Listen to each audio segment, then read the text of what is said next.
we were trying to find a way to expand the protected area of habitat for wildlife beyond the reserve, because there was a dispersal area that was historically part of the Mara ecosystem, and wildlife have been migrating in there for years.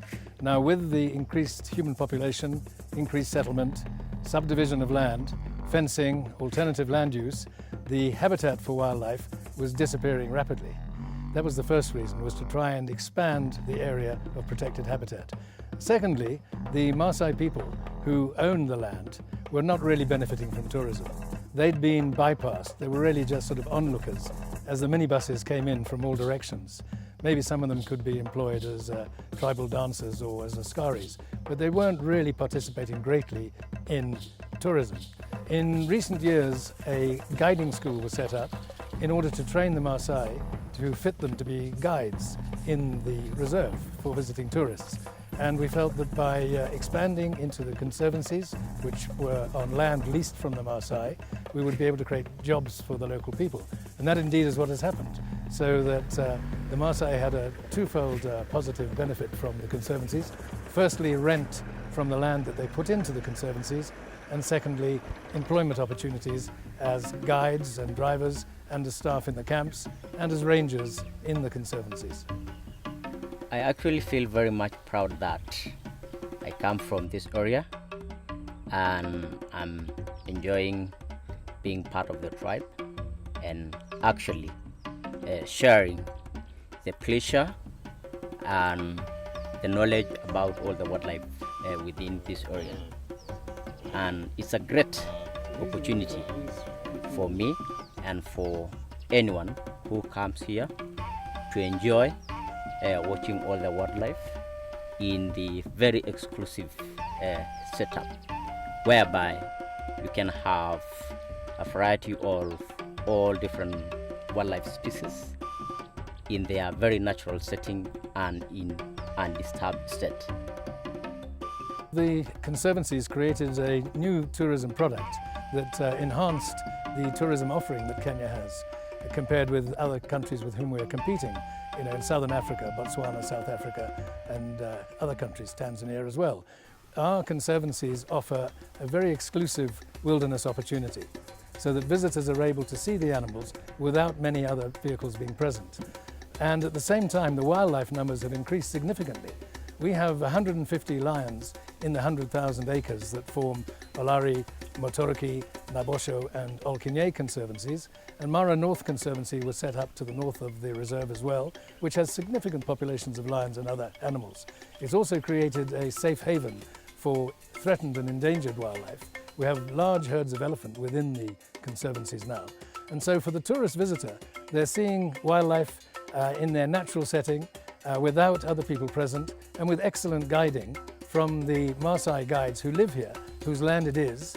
They're extremely enthusiastic about the land, and they have great pleasure in taking visitors around to see it. And we're finding that the visitors really appreciate the experience of staying in small camps in an area where they see wildlife teeming and they see it on their own.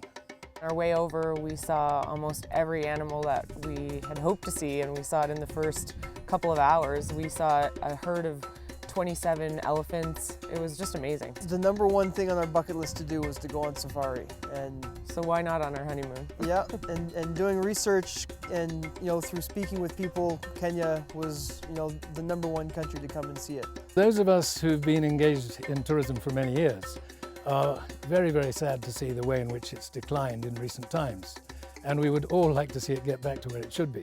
Firstly, it's tourism that pays for conservation.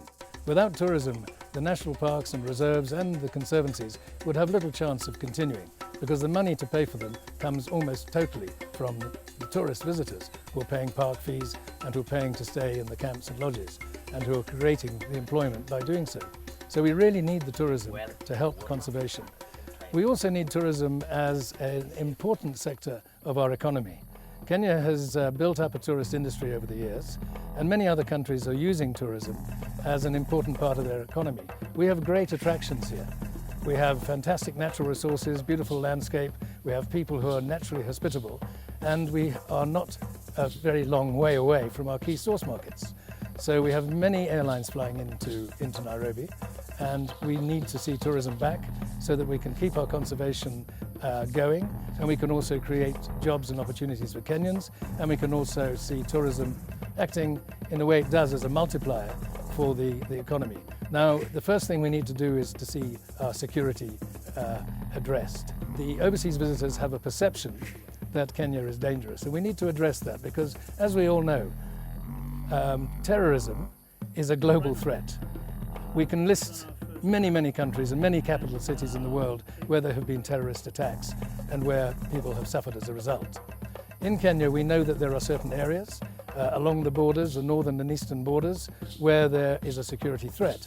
The government is attempting to deal with it, but of course, let's remember, tourists don't go there. These areas that are under threat are not places where tourists frequent. And then, in terms of what action has been taken, I believe that the government has shown that it's taken security seriously. There have been a lot of enhancements and improvements that have been made, and we need to let overseas visitors know that we still have very many tourists coming here who are having a wonderful time. I feel just as safe as I do in Whistler. I think people should know that this is what Kenya is. If you just look around, this is what it is. Yeah, animals and the people here are wonderful. We've just had the most amazing time. Yeah, and feel extremely safe. If you think about it, in the last 7 years, there have been over 1 million tourists from the UK. There are 1 million people in the UK now, which has always been our biggest source market, who've been to Kenya, and many of them would like to come back.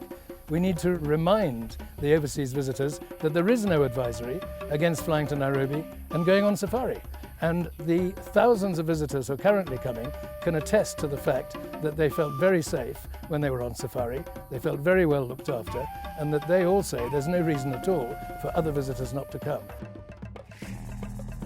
I have a great belief in Kenya as a tourism destination. I think we have a fantastic range of attractions, and I think we need to make the most of them to help to build the country's economy and to take things further forward in terms of the conservation that we need to see happening to protect all the fantastic wildlife species we have in this country.